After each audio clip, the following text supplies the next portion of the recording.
Moscow میں ایرانی سفیر نے روس کی جانب سے ایران کو انٹیلیجنس فراہم کرنے کی خبروں کو مسترد کر دیا۔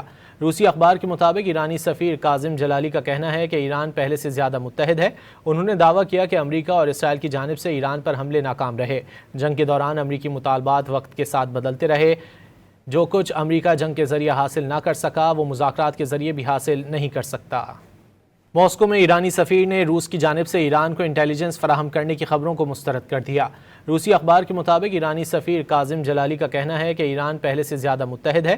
انہوں نے دعویٰ کیا کہ امریکہ اور اسرائیل کی جانب سے ایران پر حملے ناکام رہے۔ جنگ کے دوران امریکی مطالبات وقت کے ساتھ بدلتے رہے۔ جو کچھ امریکہ جنگ کے ذریعے حاصل نہ کر سکا وہ مذاکرات کے ذریعے بھی حاصل نہیں کر سکتا۔ ماسکو میں ایرانی سفیر نے روس کی جانب سے ایران کو انٹیلیجنس فراہم کرنے کی خبروں کو مسترد کر دیا۔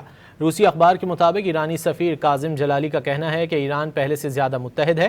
انہوں نے دعویٰ کیا کہ امریکہ اور اسرائیل کی جانب سے ایران پر حملے ناکام رہے۔ جنگ کے دوران امریکی مطالبات وقت کے ساتھ بدلتے رہے۔ جو کچھ امریکہ جنگ کے ذریعے حاصل نہ کر سکا وہ مذاکرات کے ذریعے بھی حاصل نہیں کر سکتا۔